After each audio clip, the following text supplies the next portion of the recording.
When you turn 50 or 60, your love can be more intense and passionate. We learn not to sweat the small stuff.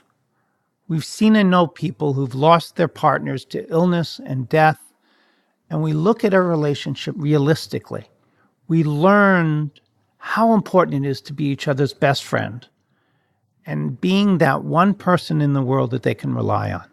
We need to spend time with each other, having adventures, making memories, and doing new things together, challenging each other to be present and making sure that your partner knows how important you are to one another and that the relationship and the fulfillment of your relationship is the two of you being able to be authentic and vulnerable. Are you married or in a committed relationship looking for real advice on having love and enriching your relationship? You are in the right place. Welcome to The Couples Expert with Stuart Fensterheim. Hi, welcome to the Couples Expert podcast. This is Stuart. I want to welcome you to this week's topic that hits really home to me because I am turning 61 in just a couple of weeks. And when I think of being 61 or 60, what I think about are my grandparents or my parents when I was growing up. And they just seem so very old. Now, for all of you listening, you may be in your 20s or 30s or in your 60s, but each one of you probably recognizes that as time goes on, age creeps up on you and on your partner. Perhaps you've been married for a long time. Maybe you just got married. Or maybe you've been married for a few years and are in the middle of raising your kids. One of the questions that people sometimes ask, is it all downhill after 60? Please listen in today, and I'm going to explain to you why I would say absolutely not. Your 60s can be the best years of your life for you and your partner, the happiest, the most playful, the most fun, and quite honestly, the sexiest time of your life. I want to tell you a little story about me. As I said, I'm turning 62. My birthday is September 18th. And what I've began to think about is that I fell in love with the love of my life at 53 years old. After a really unhappy marriage, I felt so alone there. I wasn't sure after the divorce whether marriage was going to work for me. And here I am as a marriage counselor, promoting marriage. But at the same time, thinking a bit that maybe I can help others, but I'm just not suited for it. And that my future is going to have to be just having relationships, but maybe just not getting married and making that kind of commitment. But I had a lot of people in my life pushing me. They wanted me to do this thing that just felt wrong for me. They wanted me to do online dating. Online dating? Have I really come to that? That was sort of the thoughts that I was having. But I'm one of these guys that I do all or nothing. I either do it really, really out there, I get out there and do things, or I just don't do it. And I signed up for probably 5 different online dating sites. Because if I'm going to do this, I'm going to do it the right way. I'm going to meet as many people as I can. And then I signed up for eHarmony. And this is not something to promote eHarmony, but eHarmony just seemed to me to be the place to go because there was a profile that you did that was different than on Match or some of the other ones. And I signed up. I signed up almost somewhat tongue-in-cheek. My buddy and I were sort of having a couple of beers, and he pulled out his laptop and said, okay, we're doing this right now. We're both going to sign up. So we signed up. From that point on, life has been good because I met my wife. She was one of the first profiles that I came across. And she looked good, sounded good, and this profile that they had us do matched us together. And when I met her, it was electric. But one of the funny stories about it is we were sitting at Einstein's Bagels. Some of you may know. They sell bagels, obviously. And we're sitting there on our first meet and greet kind of meeting. And there was an elderly woman in the corner who got up to leave. I had noticed her earlier. And she came to our table and she said the following: "You two seem like such a really nice couple. You seem like you really fit." It was scary because my experience with dating had always been one in which it was awkward, and the two of us just began rather quickly to just connect. And now, at 62, that woman is the incredible person that has changed my life. And I now recognize something, that love can happen at any time in your life. I really do believe that having a relationship in your 50s is really the best kind of love. If you're in a relationship with someone now and you've met in your 20s and you're together, I'm not making a comparison. But what I am saying is that if you're in a relationship that began after you've reached a certain age, or you've grown into a relationship in a certain age, that time of your relationship is the best kind of love. You know, when I was a kid and my parents were in their 40s, I thought they were so ancient. But my parents gave me a lot of great lessons, including sharing with me that when you hit your 50s and your 60s, you're just learning how to live life. The older I get, the more I've realized how smart my parents are. And the things that they taught me about being authentic and true to myself, being loving and vulnerable, have really served me well through my adult life. I still hear my mom's voice when things come up, and I marvel at some of the lessons she gave me. Thanks, Mom and Dad. Because when I think about falling in love at 60, or being in love at 60, I think about the title of this podcast, which I went back and forth about what do I want to call this? And turning 60 is this downhill from here. Now, when people talk about being downhill, it's a critical kind of comment.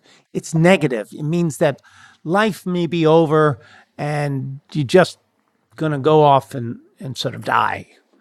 But that's not what we're talking about here. I was on a cruise once and I saw this sign and it really hit something in me.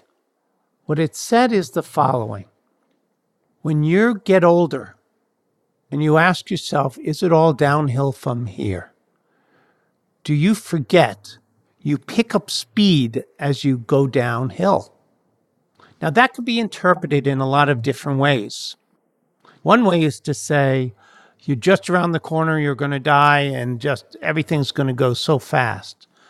I choose to look at it differently. And I think all of us need to make some choices sometimes when we think about our lives. The perspective and the attitude that we have can really make a difference. What I choose is that everything happens so much easier, because if you're a runner, for example, when you're climbing up the hill, it feels so hard, your gut's like splitting. And when you get to the top of the hill and you start seeing that gravity's going to pull you down on the other side, it's easier. Things flow. Things happen in just the mechanics just fit. That's what I choose to look at this. When you turn a certain age in your 50s or 60s, things happen. You feel better about yourself. You've been through some difficult times. People who fall in love after 50 often have had pain and anguish, and what I'm going to call the emotional torture that we all happen to go through when relationships haven't worked. Sometimes when we're on that tail end of that negative relationship, we spend a lot of time fighting for our belief in ourselves. Our partners may be saying some very critical things to us, but we fight it. We tell them they don't know what they're talking about. But what happens to us internally? At the end stage of a relationship, sometimes, even though you know people are saying things in anger, you accept the feedback and you lose confidence in yourself and you stop believing that you can have a relationship that's going to be meaningful and significant, and you believe your partner. But why would you do that? Why believe someone who you're in a relationship with and it's not working? Why would we believe those messages? Fight that and know that love is right around the corner for you. People get vicious and mean and there's character assassinations, but you have to fight against it. Believe in yourself. Believe that you are the person that you know you are. Don't listen, trust your gut. I think you have to say to yourself, that person's not on my side. I shouldn't believe what they're saying about me. Know that you are that one person in this world going to do the work necessary to have a relationship in which you know that you are lovable and that there are people out there that want you in their life. Don't let the negativity of previous relationships keep you stuck. And if you're in a marriage that is healthy, the two of you together promote each other, be part of each other's growth, sharing a life, recognizing that you are fortunate to be in a relationship with someone who accepts you for who you are, that knows you very well, and that together you're going to grow and feel so good about being in your relationship together. When you're in your 50s and 60s, what seems to occur is that you have more confidence in yourself and you know that you are special and someone that people are fortunate to have in their life. What I hope is that if you don't feel that way, that you turn to each other, you turn to a partner, you turn to a friend, you turn to a counselor, and what you do is that you work really hard on recognizing the good that's in you and find the path leading you to a place where you know your life will be better because you're in it and that there are people in this world that want to have a relationship with someone like you. What you have in your hands, some of you know who I'm talking about, Willy Wonka and the Chocolate Factory, is a golden ticket. What the golden ticket is your love life. The love that you have with a partner. The golden ticket is yours. And at this age, you're going to have the best love that you've ever had. The lyrics of a song in Willy Wonka really sort of touched me. And I believe it really is about the love that we have for each other and the love that you have for yourself. And it goes like this. We are the music makers and we are the dreamer of dreams. We are the movers and the shakers of the world forever, it seems. Those lyrics were written by Arthur O'Shaughnessy. And what it really means is to never give up on yourself. Believe in yourself. Believe that love is possible for you and you have what others want and need, and that you'll have love that will last a lifetime. And isn't that what we're all looking for? And if we have done the work, if we had really worked on ourselves and been open with our partners and been vulnerable and really understand the cycles of your relationship and the steps that it's going to take to have a love where you have someone in your life that truly has your back. That is your golden ticket. And that's what we all need. One of the things I'd like to remind everyone, you don't have to take notes about the things that we're talking about here, because on my show notes, I detailed a list of what the concepts are that we've talked about. And the other thing that you can do is go to my website or go to iTunes, and you could subscribe to the Couples Expert podcast at www.thecouplesexperts.com. And I really encourage you to leave me a comment or review on iTunes. And I really appreciate you taking the time to listen to this podcast. And I respond to almost all the comments that people send me. But now let's get back to the topic.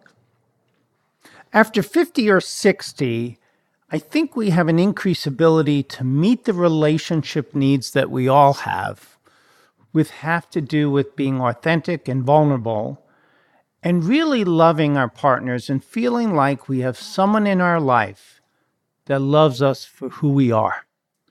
It's very exciting to be able to look forward to that in your life. I think we make better choices when we're older because we've had those past experiences and we've seen the consequences for the choices that we might have made that haven't really allowed us to have the kind of relationship that we all want.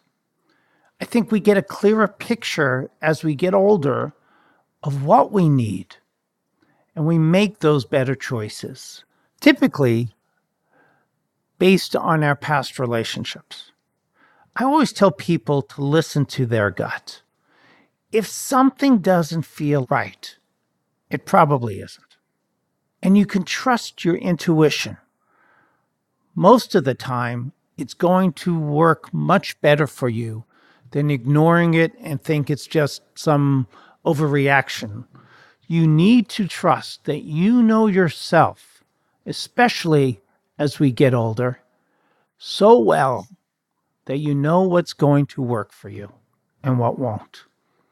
And as you go through middle life, reaching that 50 or 60-year-old age, one of the things you might do is an assessment of your past relationships, an autopsy, we might call it, about your relationships and what worked and what didn't. You can really learn a lot about yourself by doing this.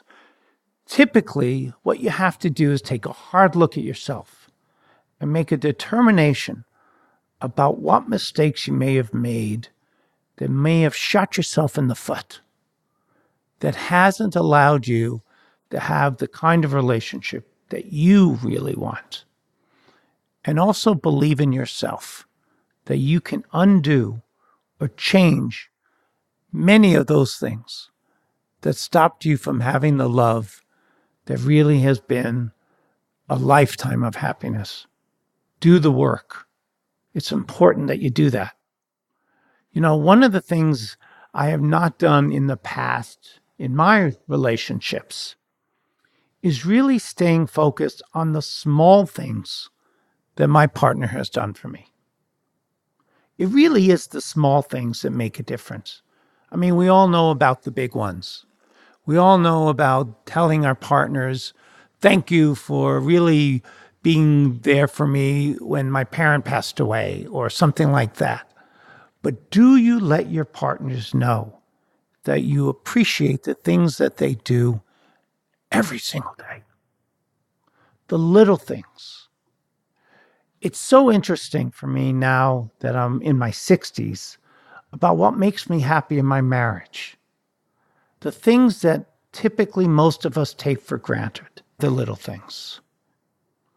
The fact that my wife does the laundry, for example, washes my clothes, folds them, and leaves them for me folded to put away, I'm like amazed by it. It brings me such joy and love that she does this for me, because I've never had a partner in my life that took the time to do something like that, knowing that it makes my life easier. And what I recognize is that the reason she does it is because she loves me. She wants me to have clean clothes, of course. But more importantly, she wants to give to me in that way. And I see it as such a loving thing. And not only does that hit my brain that way, but I tell her that. And her comments typically are, it's not a big deal. You're making more out of this than it is. But I don't let her do that. I tell her, this is special. And thank you for being the kind of person that does that. Now, when she hears those words from me, what does she do with them? What happens in her brain when she says, my partner, he's a little crazy, but he tells me about the things that matter. And I can always count on hearing those positive things from him when things make a difference, and I never have to worry that I have to play a guessing game. An acknowledgement of these small things can change your relationship in a heartbeat. And we have to make a choice. And it is a choice. You can choose to change this today. And I encourage that. So often I hear from couples in my office that we never say these things. Well, you decide to do it, whether your wife or husband does, because that's the relationship you need and you want, and you know what it will do. Surround yourself with positive people at 60. Don't hang out with people that aren't in marriages that are healthy and happy, or are interested in having extramarital relationships. These are not the people you want to associate with. And at 60, one of the things I think we do is we've been through all the hanging out at the bars and doing those things. At 60, we tend to find ourselves with like-minded people, with people who want healthy and happy marriages and have relationships that when they struggle, they work at it. Be that kind of person. Associate yourself with people and choose those people in your life that have the kinds of relationships that you want to have and that do the work that you need to do. One of the things that's so hard for many couples is this whole concept of a partner that doesn't speak the attachment language that we talk about here at the Couples Expert podcast. They tend to be more task-oriented. And at a younger age, it can create such conflict. But one of the things that I think happen when we get older, and we recognize that sometimes people are who they are, and that we need to do something internally to help us feel better about the relationship. So when my wife is doing laundry, for example, and she doesn't tend to be someone that's very expressive, that might surprise you, but it's true. What I do in my head is as I'm seeing her folding my laundry or doing the laundry, I say, she's speaking to me right now. And she's telling me how important I am to her and that she loves me and that she's excited that we are together and she wants to show me how meaningful I am to her. That's what her doing the laundry really is about. I know that because I know her. And I trust that. And we've had conversations about it. But sometimes I need to hear it more than she expresses it. So I choose to put those words in my head and not the words that say, she doesn't really care because she doesn't tell me how she feels, and I've asked her to do it so many times. Because it's just not her style. And I have to accept her for who she is. And together, she comes closer to me and being more expressive at times, and I accept that at times she can't do that for me. One of the things also that happens when we get older is we speak our minds more. I grew up in a small town, for instance, in Indiana, and it was a Christian Baptist community. And I truly was ostracized for my religion. I'm Jewish. And I would hear kids make these awful anti Semitic slurs and say things like, "You're going to go to hell because you don't believe in the Son of God." And I would say, "What do you mean I don't believe in the Son of God?" But I do. Jesus was a Jew. And they'd say, "No, you are a Jesus killer." I felt awful. And there would be times we'd be in conversations, whether it's adults or younger kids, who would make these comments about, "You're Jewing this." It was awful for me. But I didn't know how to speak up, and I didn't. Today, I speak up. I say what's on my mind. I can feel confident enough about myself to say I have a right to say how I feel, as long as it's done respectfully. And I do it every week here. I now have a podcast in which I can stand up and be true to myself and share with all of you, this audience of wonderful, wonderful people, and let you know what I feel about the issues of the day and talk about the things that matter to me. When something is important to you, you have to share it. Share it with your partner.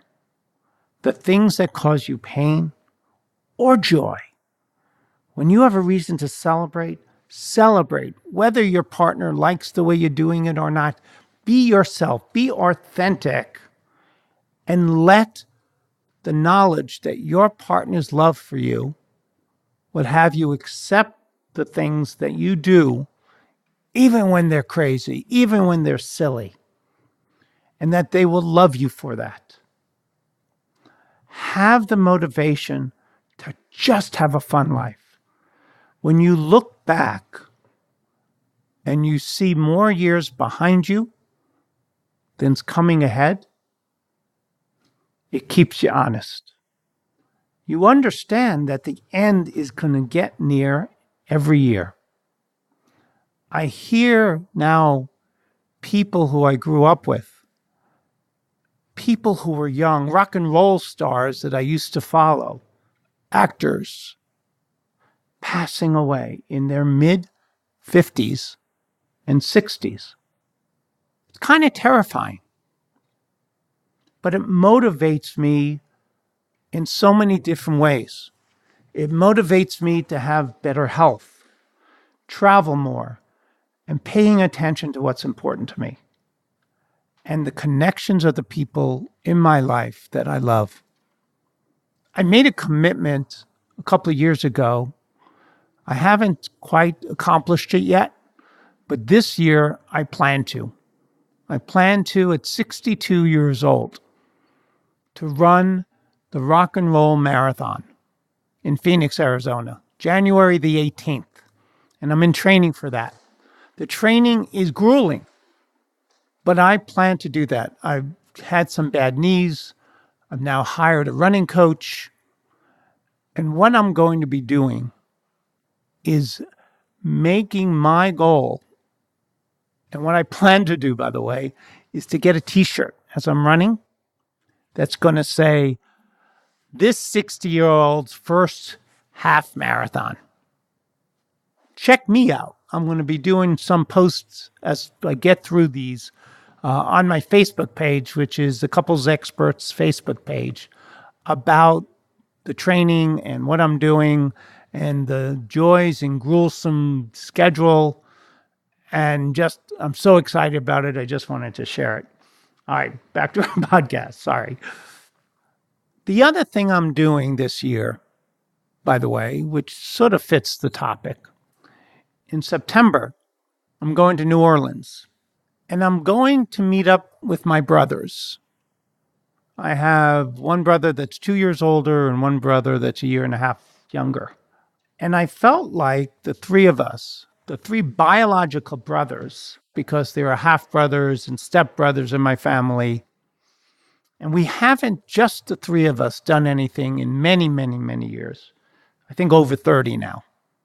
And some of you might remember the show growing up called My Three Sons. And we used to jokingly be called My Three Sons after the show. It was sort of a joke that we all did because there were three of us. And we're pretty close, but we really don't get together a lot.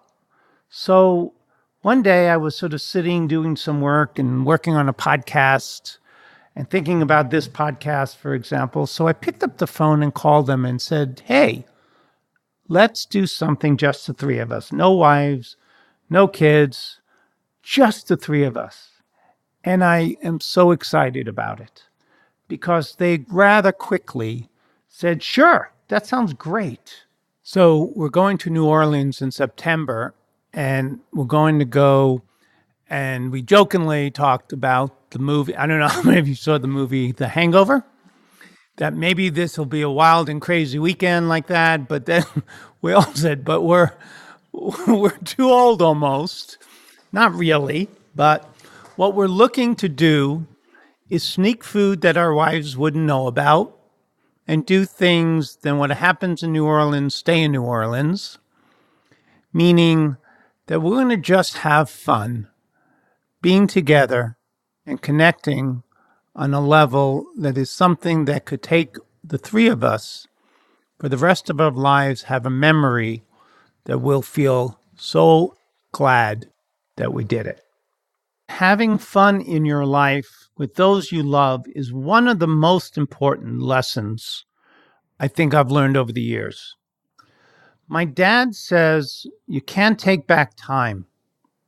In my 60s, I know that's true. You blink and your kids are grown up, and time passes in an instant. We don't want to take anything for granted. We want to be able to look back and feel good that you're in a good place and that you've learned the lessons that the past has taught you, that you can make the time you have left the best and happiest times in your life. The advantage of being older is typically you're more confident about your sex life than you were in your 20s.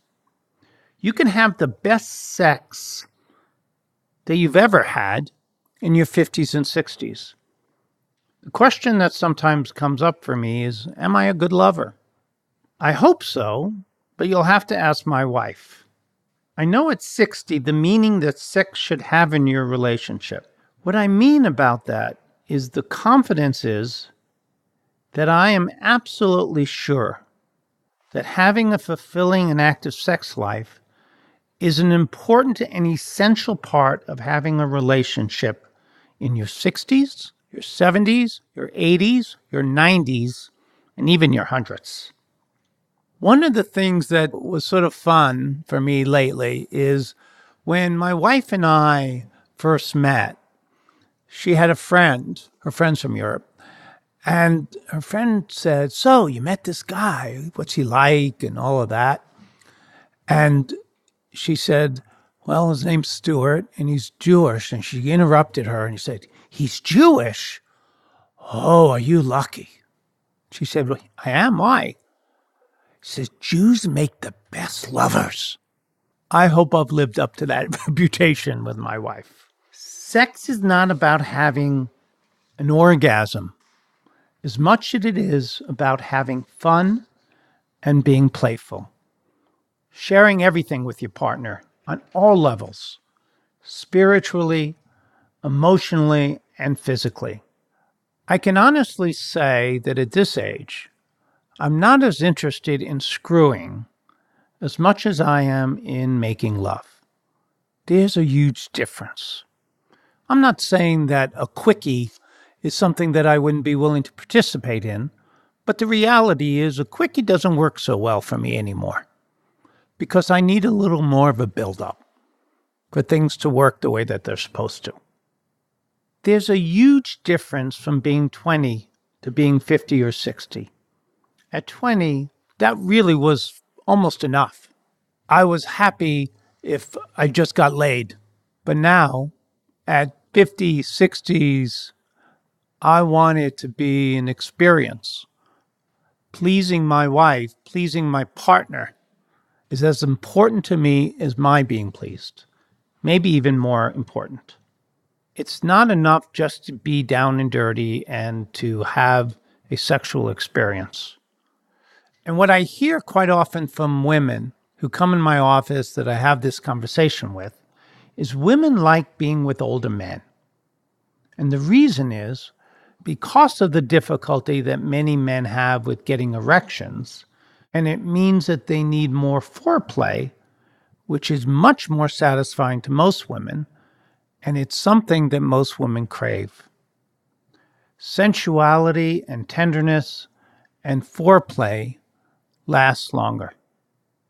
Confidence in knowing what you need sexually and a willingness to speak up and speak your mind about what you need helps the sexual relationship be more fulfilling, and that doesn't happen as much at a younger age. There's also a willingness as you get older to explore more of the eroticism of a relationship. And it's new territory for a lot of couples. It makes your sex life so much more fulfilling. The problem, though, is as we get older, the physical challenges can get in the way, and there may be more of those things to overcome. There are fitness goals that you can work toward together, sexual positions that you can modify to have greater comfort and pleasure. The more you do after 60, the more the two of you can do. Couples who play together, stay together, are more physically fit, live longer, and lead more active, intimate lives well into their old age.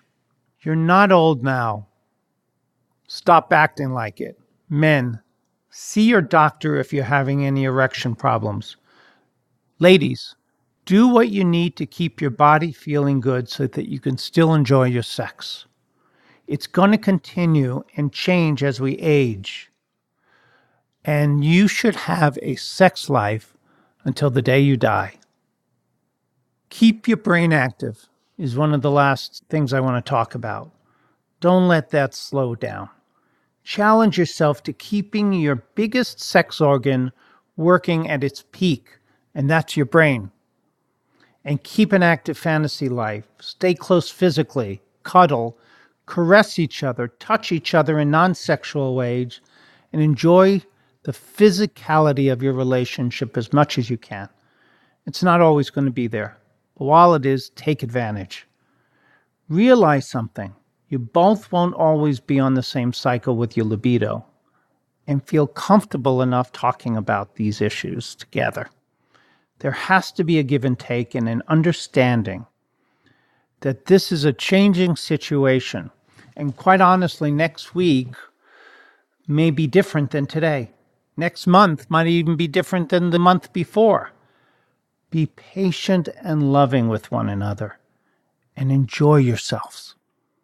So before we close with this podcast, I want to just review and summarize some of the points we went through today. When you turn 50 or 60, your love can be more intense and passionate. We learn not to sweat the small stuff. We've seen and know people who've lost their partners to illness and death, and we look at our relationship realistically. We learned how important it is to be each other's best friend and being that one person in the world that they can rely on. We need to spend time with each other, having adventures, making memories, and doing new things together. Learning how to love and be loved, and speaking about that. Having a language that's about your attachment needs. This can make your relationship so different. And challenging each other to be present and to see the relationship as the most important thing, and that the job, the family issues, all those things. Take a back seat to the two of you and making sure that your partner knows every single day how important you are to one another, and that the relationship and the fulfillment of your relationship is the two of you being able to be authentic and vulnerable. The last message I want to give, one to close with, is that if you're in your first marriage and you're working and things are going well, I commend you. But if you're in your second or third, or even thinking about a fourth, don't be ashamed. Your next relationship can be the most authentic and close connection you've ever had in your life. Give yourself to this person. Be vulnerable. Leave the baggage behind. There's a song I once heard of from the musical Rent, and the line is, "I'm looking for someone's baggage who fits into mine." Don't stop looking for someone that fits with you. Give yourself. This could be the last relationship of your life and make your life the happiest. Don't let time pass you by. Be grateful that you found someone, one person, and that's all we need, is just one person in our world that has us feeling important and special. Join me next week when I ask a question that a lot of people have, which will be, will getting married ruin my sex life? Things are great. We're in love and happy, and we have a lot of sex. And with all that, and the wedding's around the corner, but once I get married, will that change? I'm going to let you know next week how to make sure that that doesn't happen. Take care. And this is the couples expert, Stuart Fenstrom, saying, stay connected. Bye-bye.